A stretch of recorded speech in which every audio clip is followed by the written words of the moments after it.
Bonjour à tous, j'espère que vous allez bien depuis ce matin et depuis que je vous ai annoncé la possible signature d'Igor Tudor à la tête de la Juventus de Turin en remplacement de l'ancien joueur du Paris Saint-Germain Thiago Motta. On avait fait le point sur les détails du contrat, sur les détails du transfert, sur les motifs du possible licenciement.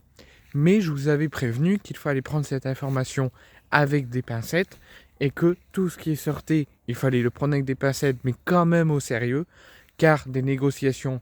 un accord avait déjà été trouvé, mais les négociations étaient toujours dans le cadre officieuse, l'accord était toujours dans le cadre de l'officieusement, et que rien n'était encore fait, mais que tout ce que je vous ai dit était en très bonne voie de se faire soit aujourd'hui, soit dans les prochains jours.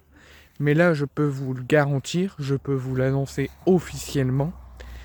À l'heure où je vous parle, la Juventus de Turin vient d'annoncer sur son site officiel du club le licenciement de manière officielle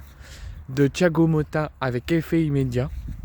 Thiago Motta était toujours sous contrat avec la Juventus et d'un commun accord, la Juventus de la direction turinoise et Thiago Motta, l'ancien joueur du Paris Saint-Germain, ont décidé d'un commun accord tous les deux de résilier le contrat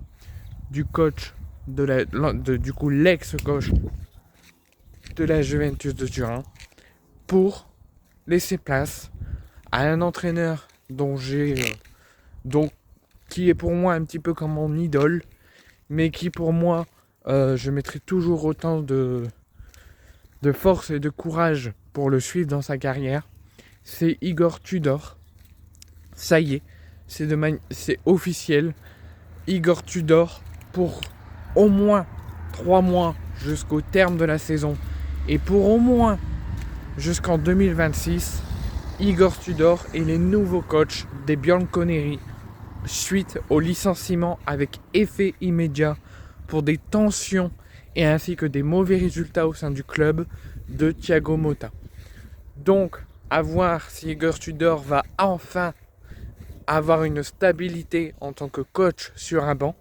parce que ça serait la première fois qu'il arriverait à faire 2 ans dans un club, puisqu'il vient, je vous l'ai dit, de signer 2 ans à la Juventus,